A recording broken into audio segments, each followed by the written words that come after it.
de Jésus. Alléluia, Seigneur. Les dignes d'honneur, les dignes de louange, toute gloire et l'adoration. Alléluia. Maintenant, j'arrivais, j'ai stationné la voiture. Il y avait une jeune dame qui venait aussi. Et quand on a ouvert la porte, j'ai entendu le bruit. Et ça m'a fait beaucoup de bien. Et j'ai commencé à penser à l'enfant prodigue qui est rentré à la maison. Et quand il est rentré à la maison, il s'est réconcilié avec son père. Et parce qu'il y avait réconciliation, il y avait du bruit à la maison.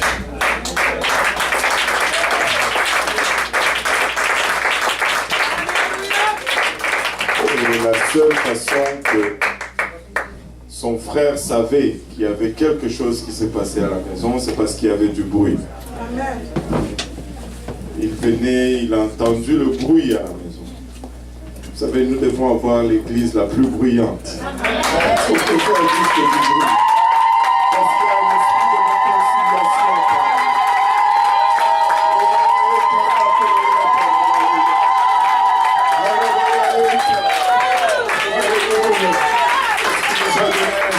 Le ministère de la réconciliation.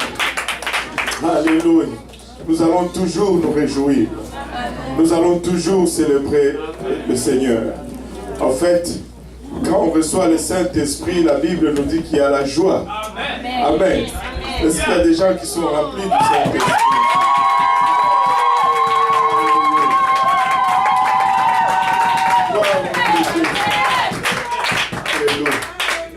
Parce que l'église est petite ici. Je pensais que c'était grand, mais c'est petit. On a un problème, un bon problème. Alléluia. Il faut pousser les murs d'une façon ou d'une autre, mais l'église est petite ici. Alléluia. On n'a pas assez de place pour tous les âmes qui viennent. Alléluia. Le Seigneur est bon, n'est-ce pas? Et je rends grâce à Dieu pour... vous pouvez vous asseoir pour un moment. Je rends grâce à Dieu pour ce qu'il est en train de faire parmi nous. Je rends grâce à Dieu de ce que je suis ici et non seulement il y a des visages que je connais, mais beaucoup d'autres visages que je ne connais pas. Je ne rends pas grâce à Dieu parce que je ne vous connais pas, mais je rends grâce à Dieu parce que ça signifie la croissance. Amen. Ça signifie qu'on avance. Ça signifie que Dieu est en train d'augmenter son Église. Et c'est la volonté de Dieu de toujours non seulement additionner, mais multiplier son Église. Amen. Et nous devons croître numériquement et nous devons croître aussi spirituellement. Et bien sûr, quand nous avions commencé tout ceci, je dois vous avouer que personne n'a été formé pour ceci.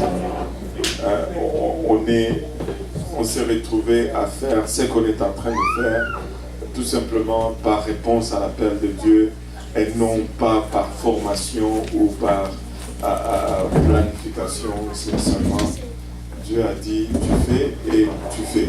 Amen. Donc si nous sommes en train d'apprendre ensemble, nous allons être patients les uns avec les autres parce que nous sommes en train d'apprendre ensemble en même temps. Amen. Et ce périple nous a conduit au point où nous avons aujourd'hui plusieurs points de prédication à Montréal. Et nous anticipons d'autres points de prédication et je crois que c'est la volonté de Dieu que nous inondons Montréal de sa doctrine. Surtout en ce moment où il y a plusieurs voix, nous devons nous assurer que nous avons la bonne doctrine. Parce que sans la doctrine, nous ne pouvons pas aller au ciel. Et nous voulons être cette église qui vraiment partage la bonne doctrine. Et une des résolutions qu'on a prises cette année, c'est de visiter un peu nos filles. On moins une fois par mois visiter une fille. Donc, cela ne veut pas dire qu'on va être là une fois par mois, mais cela veut dire qu'on va être quelque part une fois par mois. Amen. Et s'il plaît à Dieu, on va... C'était quelque chose qu'on voulait faire depuis l'année passée, mais l'année passée, c'était juste pas possible. Mais on est content de commencer cette année. Amen. Alléluia. Alléluia. Juste par curiosité, je sais qu'il y avait une sœur qui était là pour la première fois. Qui sont là pour la première fois? Qui est là pour la première fois? C'est juste par curiosité. Alléluia. Gloire au nom de Jésus. Tant qu'on voit, gloire au nom de Jésus. Et je remercie le Seigneur pour vous. Et je vais vous encourager à revenir la semaine prochaine. Ce que je veux dire va peut-être déranger, mais ce n'est pas moi qui sera là la semaine prochaine. Il faut que tu reviennes pour écouter Pasteur la semaine prochaine. Amen. Parce que moi aussi je suis visiteur. Si tu es gêné, moi aussi je suis gêné, donc nous sommes au moins deux à être gênés. Ne te sens pas seul. Amen. Alléluia. Gloire au nom de Jésus. Maintenant, qui sont là pour la deuxième fois? La deuxième fois. Alléluia. Gloire au nom de Jésus. Et qui sont là pour la troisième fois? Troisième fois. Quatrième fois. Qui sont quatrième fois? Voilà.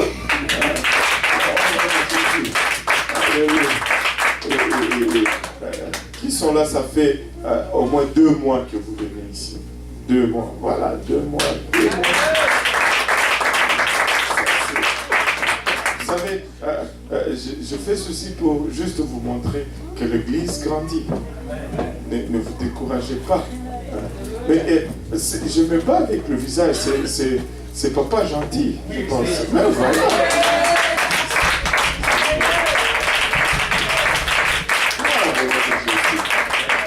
On est content, ouais, où? On est content en qui? Alléluia. Gloire au nom de Jésus. Merci, papi. Alléluia. Le Seigneur est bon. Alléluia. Et vous savez, des fois, quand on travaille, des fois, on travaille pour Dieu, on pioche, on prie. Des fois, on ne voit pas un mouvement, on commence à se décourager. Je sais, parce que moi-même, j'ai été plusieurs fois découragé. Beaucoup. Mais regardez, Dieu est en train de faire quelque chose. Il y a au moins 6 personnes dans les 2 derniers mois. Ça là, c'est plus que Noé avait fait. Noé a prêché pendant 100 ans et il a eu seulement 8 personnes et tous étaient le membre de sa famille. Tous c'était juste sa famille. Qui sait, peut-être qu'ils les avaient forcés même. Si vous ne venez pas dans l'arche, vous ne mangez pas. Vous allez payer votre propre loyer. Et ils sont venus dans l'arche. Et qui sait? Donc, nous voulons rendre gloire à Dieu pour ce qu'il est en train de faire. Votre travail n'est pas en vain. Dieu est en train de faire un travail extraordinaire et c'est un privilège que de faire partir de l'œuvre de Dieu. Amen. Et voilà. Je ne veux pas être long aujourd'hui. Quand je venais, je cherchais la face du Seigneur. Le Seigneur m'a donné quelque chose hier. Je me disais, est-ce que c'est ça vraiment, Seigneur? Mais je vais prêcher un message en feu. Mais ça, c'est un peu tranquille. Le Seigneur me dit, c'est ça. Il n'a pas changé mon message. Donc, je vais le prêcher. Amen. Et c'est un message que j'avais déjà essayé de prêcher une fois, mais je n'avais pas le temps. Et je pense que le Seigneur l'a préparé pour ici. Est-ce qu'il y a des gens, combien ici sont remplis du Saint-Esprit avec l'évidence de parler en langue? Gloire au nom de Jésus. Waouh! Extraordinaire. C'est bon, c'est bon. Maintenant, combien qui sont là qui n'ont pas encore reçu le Saint-Esprit avec l'évidence de parler en langue? Tout le monde est rempli du Saint-Esprit. Extraordinaire. Vous savez, si tous nous sommes remplis du Saint-Esprit, nous sommes prêts à bouleverser cette ville dans les prochains 6 mois. Nous sommes prêts à devoir déménager dans les prochains 6 mois.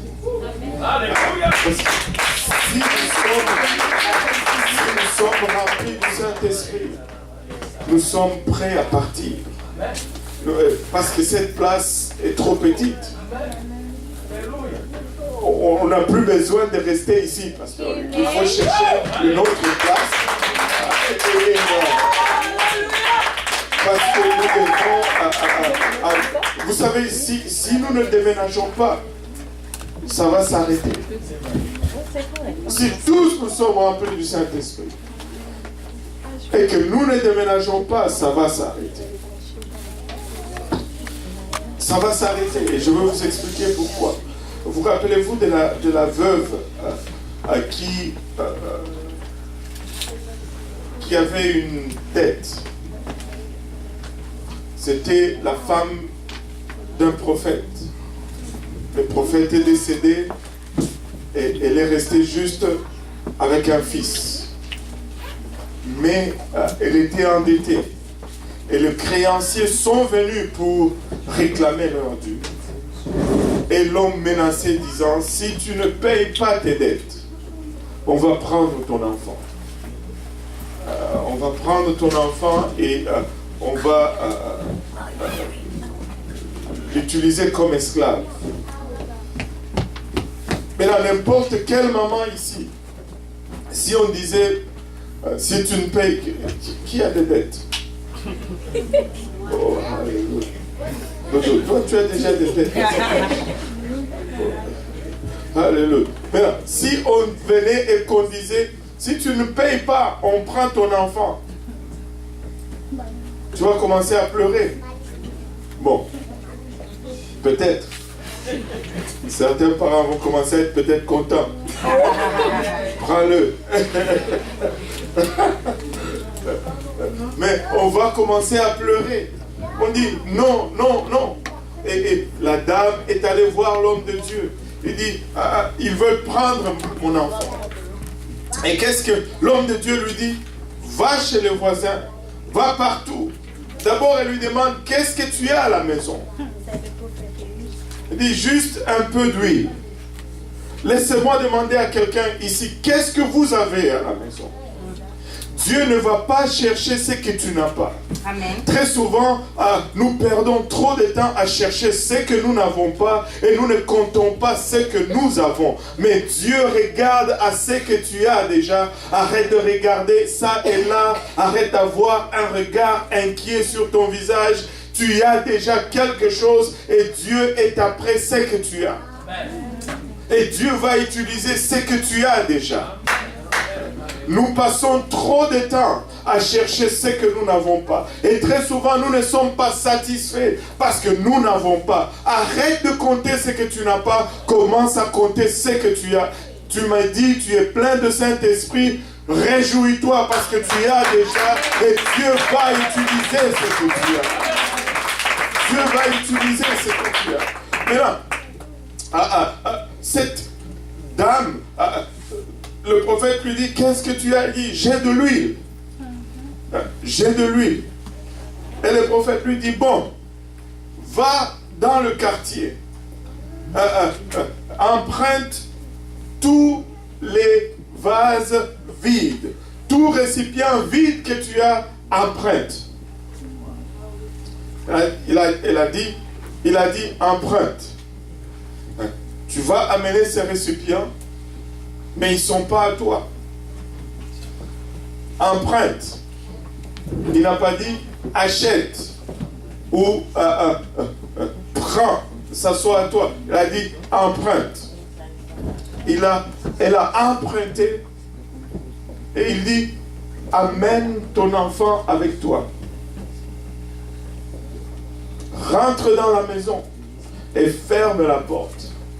Il lui dit, amène ton enfant avec toi. Dodo, viens ici. Amène ton enfant avec toi. Amen. Amen. Ce que Dieu est en train de faire avec nous, ce n'est pas seulement pour nous. Amen. Nous devons associer nos enfants à ce que Dieu est en train de faire. Nous devons toujours amener nos enfants et nous enfermer un peu avec eux dans la présence de Dieu. Et qu'ils soient, alléluia, le témoin de ce que Dieu est en train de faire dans notre vie. Il y a un problème à la maison, les enfants, venez, on va prier ensemble.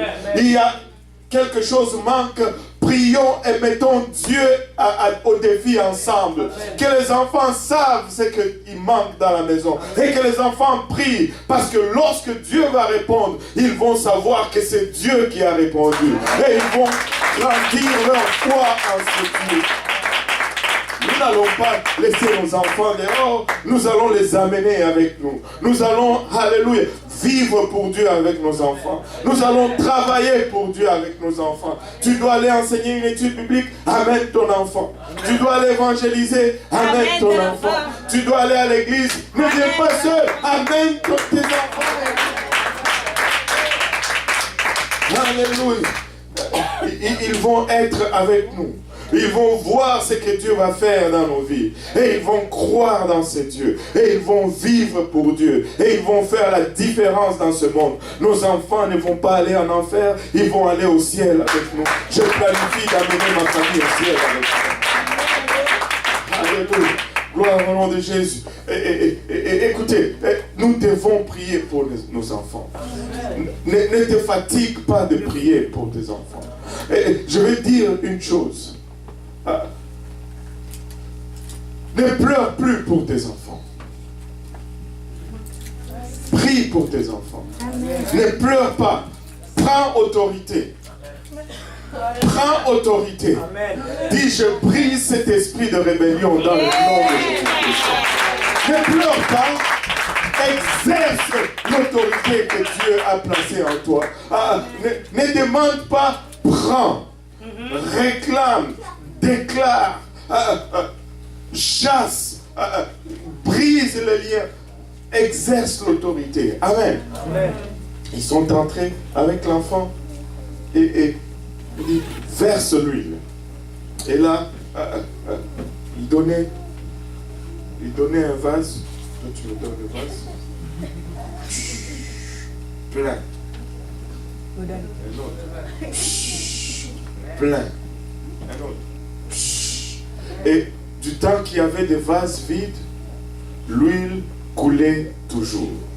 Du temps que le vase était vide, l'huile coulait toujours. Du temps qu'il y aura un vase à remplir, il y aura toujours l'onction à couler dans le vase. Amen. Mais si nous arrivons à une place où il n'y a plus personne à remplir, l'huile va aussi arrêter. Écoutez, quand j'ai dit qu'il y a des dettes ici, nous avons presque tous levé les mains.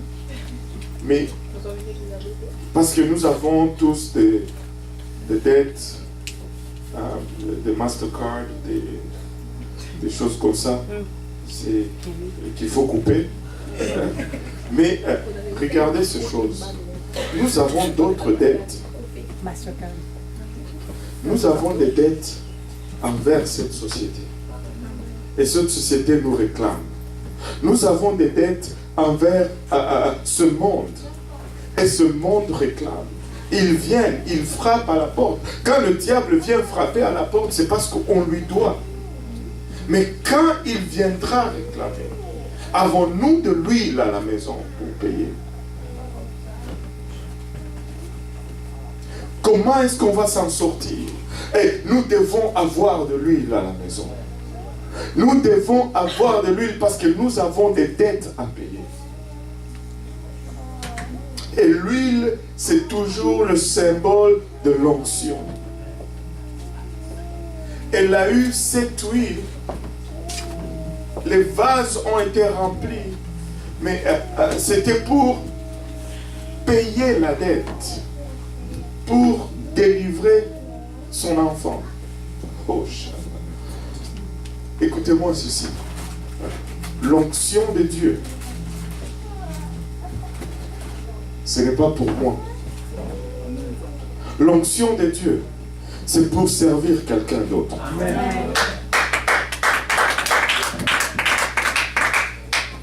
Tu ne peux jamais, et c'est là où nous faisons beaucoup d'erreurs, tu ne peux jamais utiliser l'onction de Dieu pour te servir toi-même. Quand Dieu t'oint, c'est toujours pour servir quelqu'un d'autre. C'est pourquoi nous avons besoin l'un de l'autre. C'est pourquoi j'ai besoin du pasteur et il a besoin de moi. Parce que mon onction, c'est pour le servir. Mais son onction, c'est pour me servir. Je ne peux pas avoir l'onction et vivre pour moi-même. Nous avons besoin l'un de l'autre. Tu as besoin de moi, j'ai besoin de toi. Parce que mon onction ne va jamais me servir à moi-même. Quand je suis dans le trouble, ce n'est pas mon onction qui va m'aider, c'est ton onction qui va m'aider. J'ai besoin de toi et tu as besoin de moi. J'ai besoin de toi et tu as besoin de moi. Et Dieu l'a fait comme ça pour que nous puissions dépendre l'un de l'autre. Amen. J'ai besoin de l'église de Montréal-Nord. Alléluia. Et l'église de l'Est a besoin de l'église de Montréal-Nord. Et l'église de Montréal-Nord a besoin de l'église de l'Est.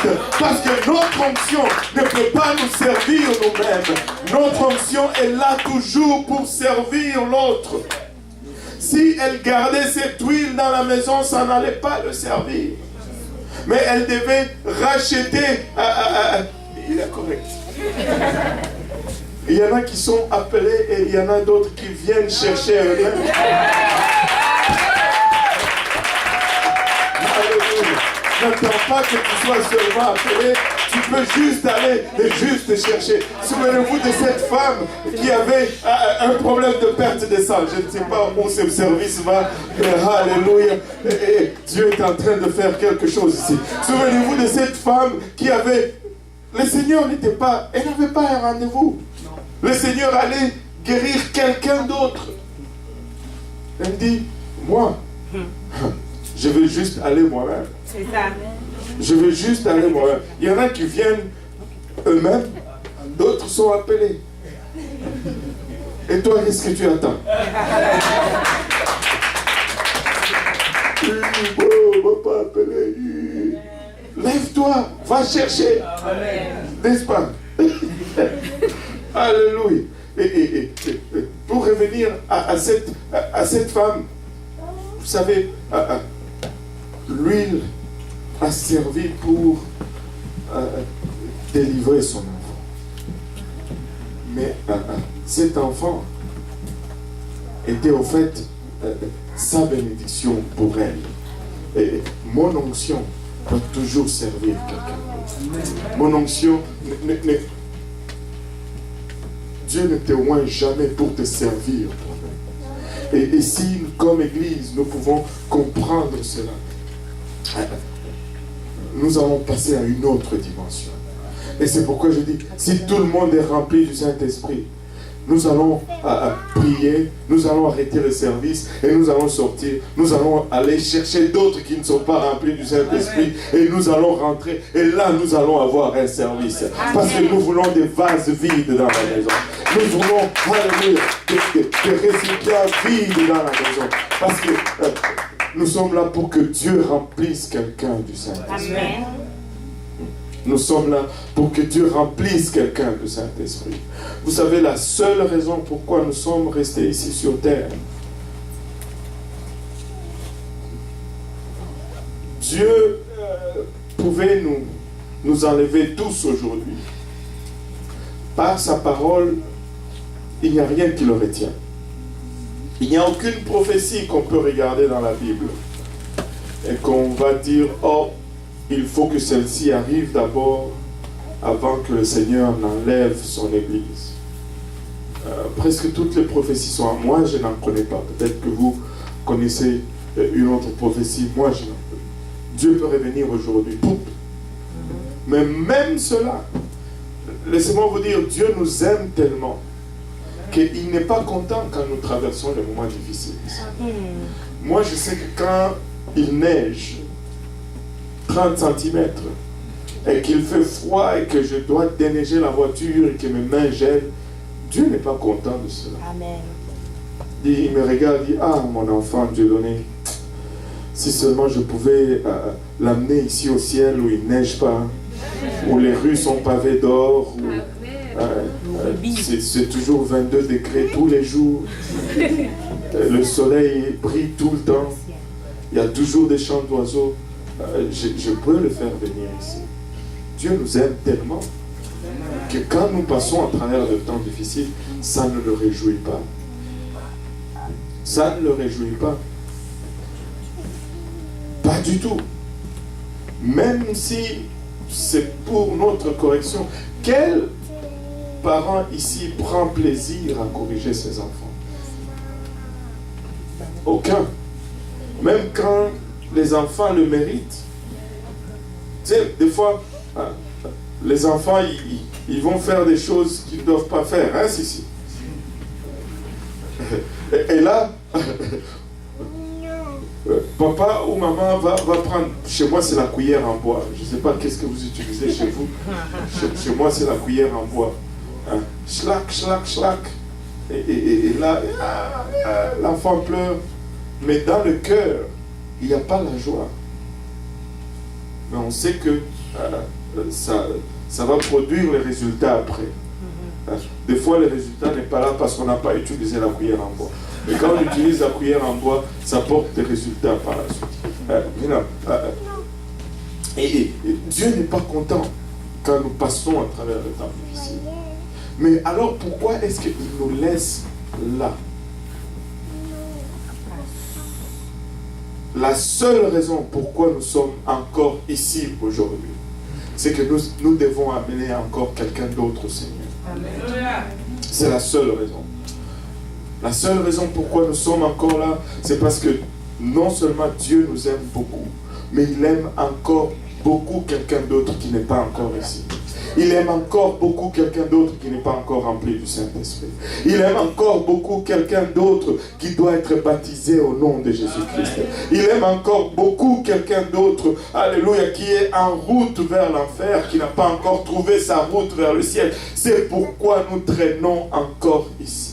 Nous avons encore un vase vide à aller chercher chez le voisin. Nous avons encore un vase vide à aller emprunter chez le voisin. Et ce vase, quand il va venir ici, on va le remplir de son huile. Mais laissez-moi vous dire, ce vase est juste emprunté. Et vous savez, le Seigneur a emprunté Pasteur Luc pour un temps à l'Est, plutôt à Saint-Laurent. Parce qu'il a été emprunté là-bas. Après, à un moment donné, son temps était dû et là, il est ici. Mais c'est toujours emprunté parce qu'on ne sait pas où Dieu va l'envoyer demain. Donc tu es là, tu es emprunté ici parce qu'on ne sait pas où Dieu va t'utiliser demain. Je n'appartiens pas à Saint-Laurent. Je n'appartiens pas à l'église de l'Est. Je n'appartiens pas à Montréal, non. Nous appartenons tous à Dieu et nous sommes juste empruntés là où nous sommes en train de servir. Amen. Alléluia. Nous sommes juste empruntés. Nous sommes tous de vases juste empruntés. Alléluia. Pour amener de l'huile quelque part. Alléluia. Pour amener de l'huile ici, amener de l'huile là-bas. Mais nous sommes juste empruntés. Mais à un moment donné, le propriétaire va nous réclamer. Alléluia. Et nous désirons que ce moment arrive rapidement, n'est-ce pas? Que ce moment arrive rapidement. Que ce moment arrive. Alléluia. Gloire au nom de Jésus. Vous pouvez vous asseoir maintenant.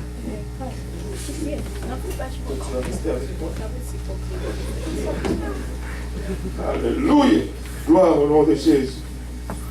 Tu vas prêcher? Non, tu ne vas pas prêcher. Il va juste m'aider à prêcher. Ouais, il va juste m'aider à prêcher. Alléluia. N'est-ce pas extraordinaire? Il va juste m'aider à prêcher. Alléluia. Le Seigneur est bon.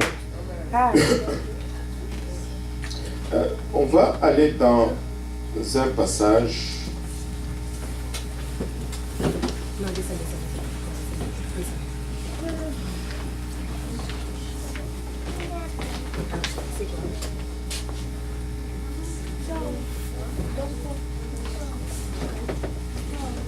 Un Corinthiens 3, on va se lever tous ensemble.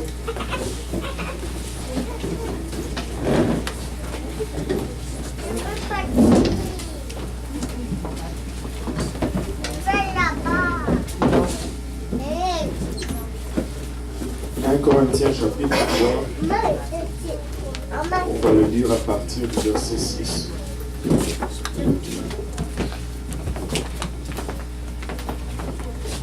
Jusqu'au verset 11. Si vous l'avez trouvé, dites Amen. Si vous cherchez encore, dites j'arrive. J'ai planté, Apollo a arrosé, mais Dieu a fait croître. En sorte que ce n'est pas celui qui plante qui est quelque chose, ni celui qui arrose, mais Dieu qui fait croître. Celui qui plante et celui qui arrose sont égaux, et chacun recevra sa propre récompense selon son propre travail. Car nous sommes ouvriers avec Dieu. Vous êtes le champ de Dieu, l'édifice de Dieu.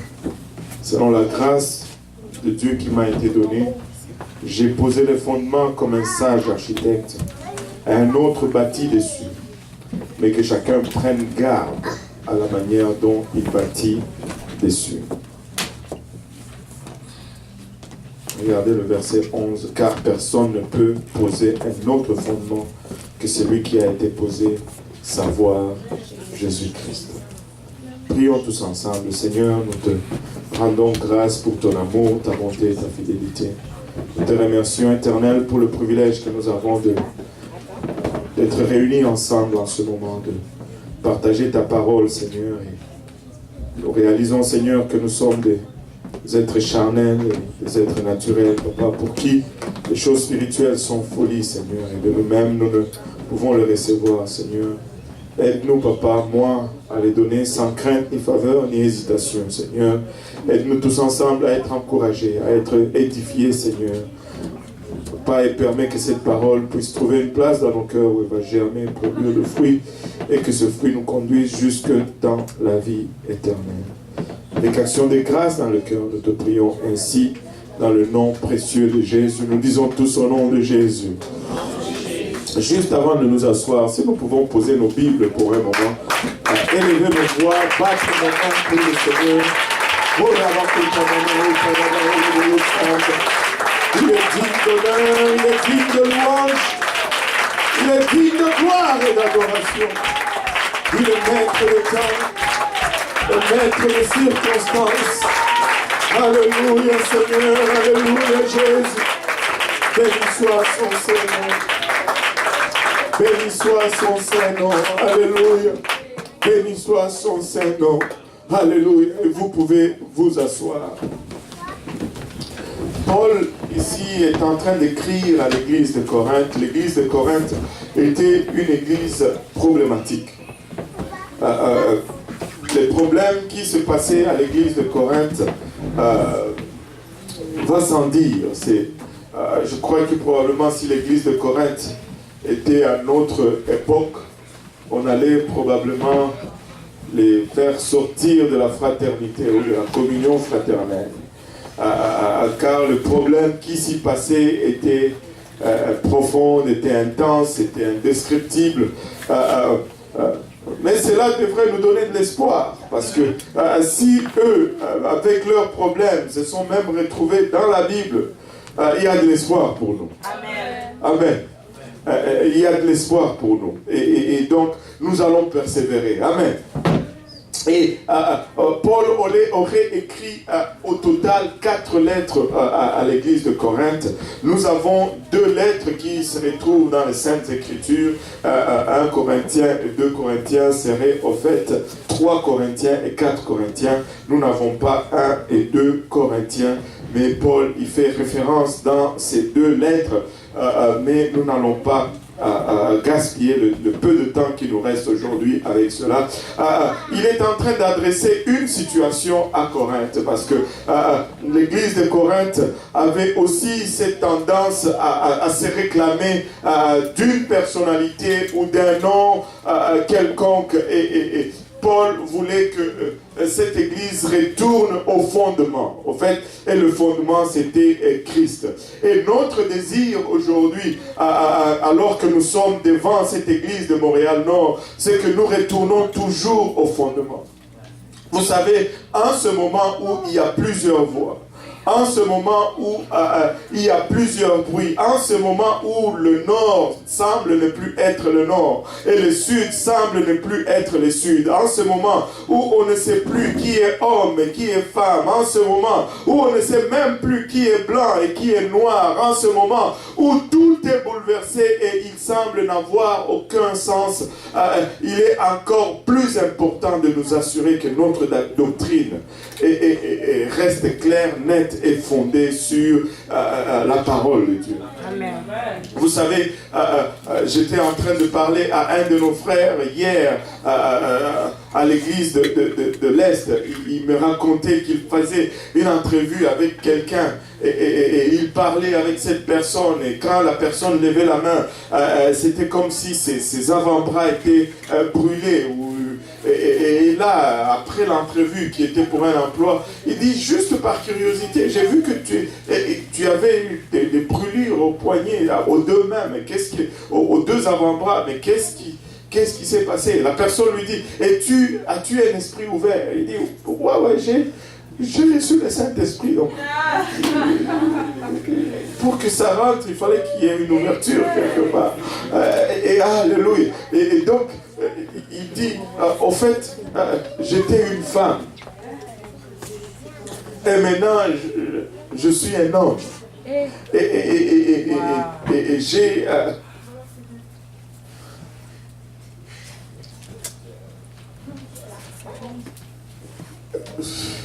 ouais. Ça veut dire quoi? Tu veux plus de l'histoire ou... Il dit, j'étais une femme, mais maintenant, je suis un homme. Et là, le frère, il dit, quand cette personne a dit ça, j'ai compris ce que je ressentais, parce que je ressentais une espèce de... Et au fait, il dit, ça, ce ne sont pas des brûlures, au fait. C'est qu'on m'a arraché la peau aux avant-bras pour me constituer le membre d'un homme. Et c'est dans ce monde dans lequel nous vivons aujourd'hui. Si nous allons nous sortir de ce monde, premièrement, nous allons être radicaux. Parce que le mal, le diable est radical dans ce qu'il fait. Si tu vas vivre pour Dieu et que tu veux juste vivre comme ci, comme ça, tu ne vas pas y arriver. Amen. Tu dois être aussi radical pour Dieu pour faire face à notre monde aujourd'hui. Si tu vas venir à l'église, tu ne vas pas venir aujourd'hui, demain tu ne viens pas. Tu viens après-demain, l'autre demain tu ne viens pas. Non.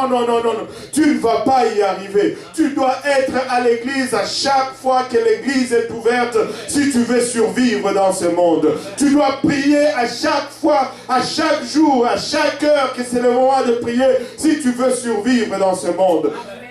Ta parole, tu dois la lire à chaque jour si tu veux survivre dans ce monde. Écoute, les chrétiens tièdes ne vont pas survivre à l'assaut diabolique ou démoniaque qu'il y a dans ce monde. Et ils sont profonds dans le mal. Écoutez, quand je dis où le blanc n'est plus blanc et le noir n'est plus noir, les gens me regardent et disent mais qu'est-ce que tu veux dire par là? Ce que je veux dire c'est ceci. Une femme se lève un jour, une femme blanche se lève un jour aux États-Unis, elle dit je sens que je suis noire. Donc, je suis noir. Peu importe ce que je suis, c'est plutôt ce que je veux être que je suis. Un autre homme se lève et dit, moi je sens que je suis une fille philippine. Aïe, aïe, aïe. Comme Robert Williams se lève un jour et il dit, bon, moi je suis Angelina Cruz parce que je sens que je suis une fille de Philippines. Et on change ses papiers pour dire que c'est une fille de Philippines. C'est le monde dans lequel nous vivons. Nous devons nous assurer que notre fondement est solide. Et la seule chose, laissez-moi vous dire, la seule chose qui va faire face à ce monde aujourd'hui, c'est l'Église. Amen. La seule chose qui va résister à cela, c'est l'Église. Mais quand on dit Église, on ne veut pas juste dire Église et puis c'est tout. On ne veut pas juste dire un rassemblement et puis c'est tout. Non, non, non, non, non, non, non, non. Nous voulons être cette Église qui a le bon fondement, qui a la bonne doctrine. Non seulement nous voulons avoir la bonne doctrine, mais nous voulons défendre cette doctrine. Nous allons bâtir sur cette doctrine. J'étais en train d'écouter un enseignement et ça parlait sur la puissance de Dieu. Et vous savez, des fois, nous venons, nous prions. La Bible dit, vous ne recevez pas parce que vous demandez mal. Je sais que c'est vrai. Et des fois, nous demandons mal. Regarde cet homme, ça c'est cet enfant. Où est ton papa? Il est là. Ok, ça c'est son père.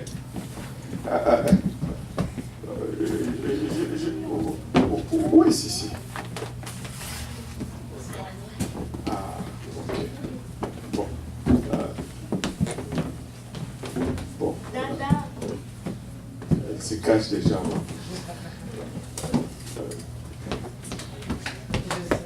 Josias, suis un peu. Lui il va me répondre sérieusement. Regardez un peu. Josias, c'est ton papa, non? Bon, viens un peu. Tu es beau, n'est-ce pas? C'est lui qui a travaillé pour t'acheter ces beaux vestons, non? Est-ce que tu as mangé hier? Ce matin, est-ce que tu as mangé? Ah, parce qu'il jeûne.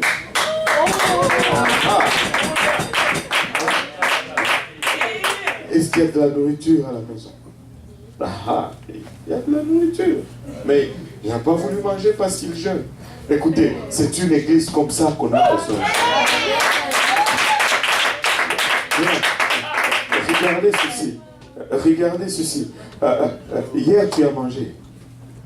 Avant-hier, tu as mangé. Ok. Lundi, papa est allé au travail. Mardi, il est allé. Mercredi, il est allé.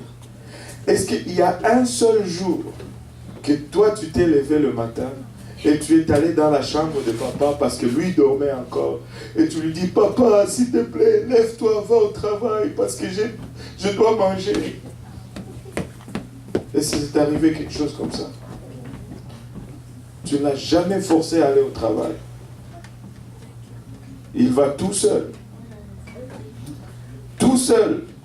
Il se lève chaque matin et il va au travail, tout seul. Pourquoi? Pour nourrir ses enfants. Mais la dernière fois que j'ai vérifié, cet homme n'est pas meilleur que Dieu.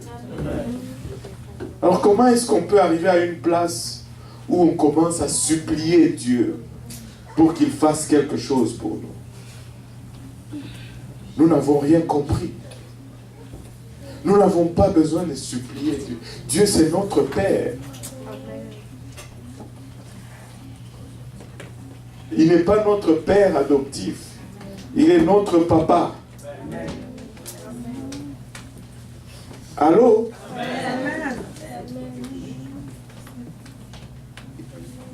Il est notre Papa. Nous n'avons pas besoin, Seigneur, s'il te plaît. Non. Papa, j'ai besoin de souliers. Amen. Allô? Papa, j'ai faim. Oh, papa, s'il te plaît, va au travail parce que je dois manger demain. Non! À combien plus forte raison votre Père qui est dans le ciel? Nous n'avons pas compris cela. Et peut-être parce que nous n'avons pas compris une chose. C'est que notre doctrine, pas notre doctrine, nous avons la bonne doctrine. Je ne sais pas comment certaines personnes ne comprennent pas cela. Ils disent, le Père, c'est le Père. Mais là, tu sais, je pense qu'on enseigne encore ici que celui dont la conception vient, c'est celui-là qui est le Père. Amen. Amen.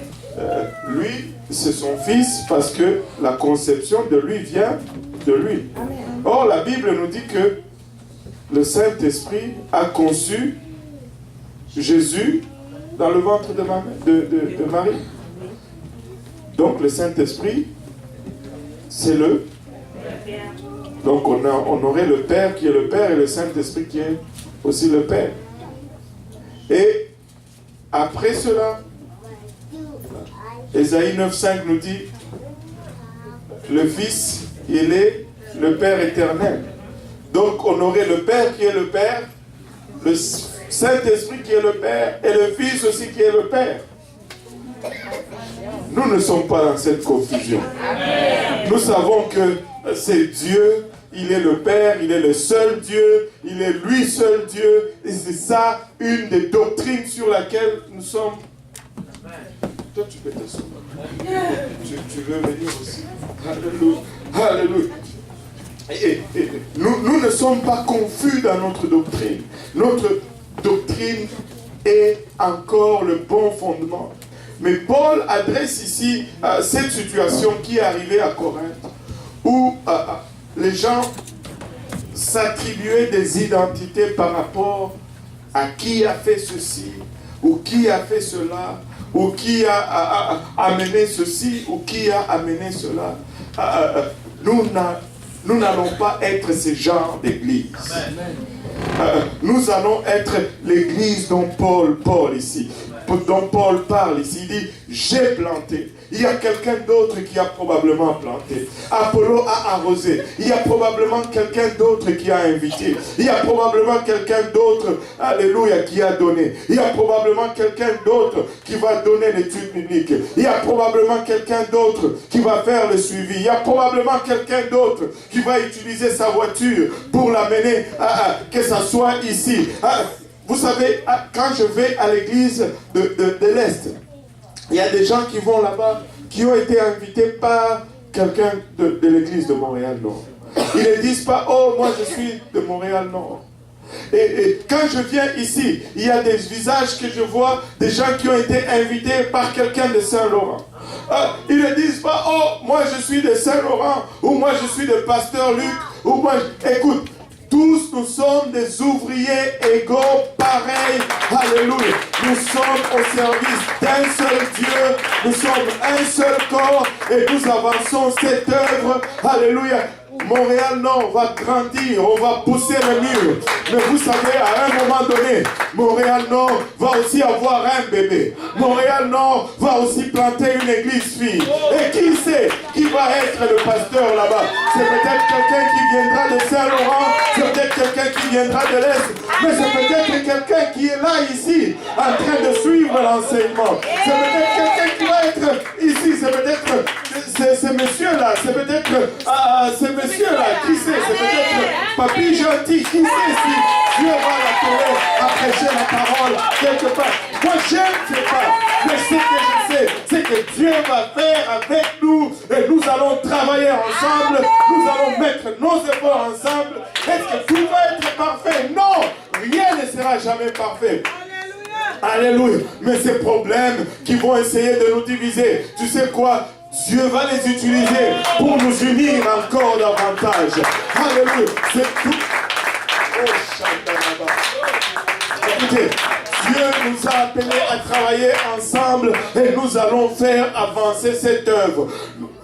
Nous n'avons encore rien vu. Nous n'avons encore rien vu. Parce que Dieu est en train de nous amener dans une autre dimension. D'abord, moi, je suis ici et j'ai enseigné ceci mercredi à l'Est, plutôt mercredi à Saint-Laurent, jeudi à l'Est, et je vais encore en parler ici à Montréal-Nord. Quand je viens ici, je suis excité que Dieu fait du travail. Je suis enthousiasmé, mais j'ai un problème. Il y a trop de noirs ici.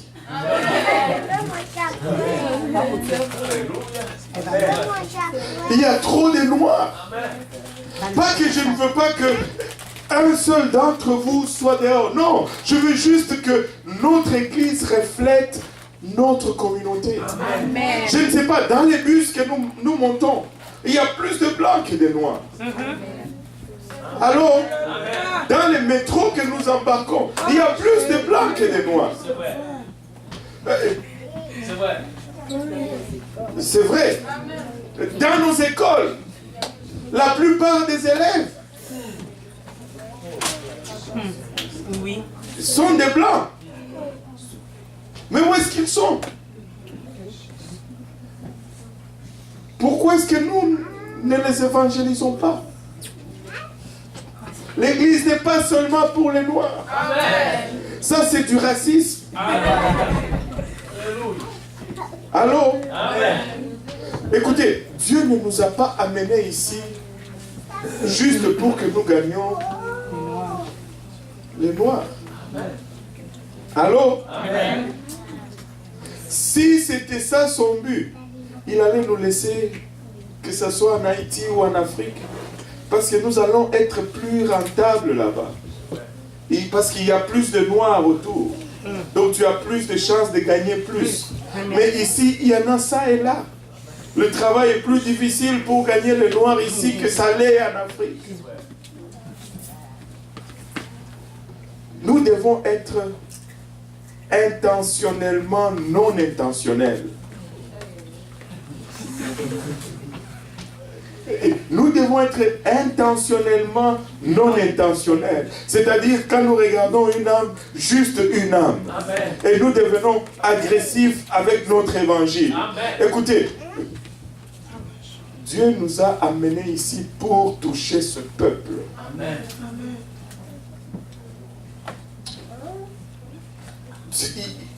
Il nous a amenés ici pour gagner le peuple québécois. Ce n'est pas pour que nous ayons une meilleure vie.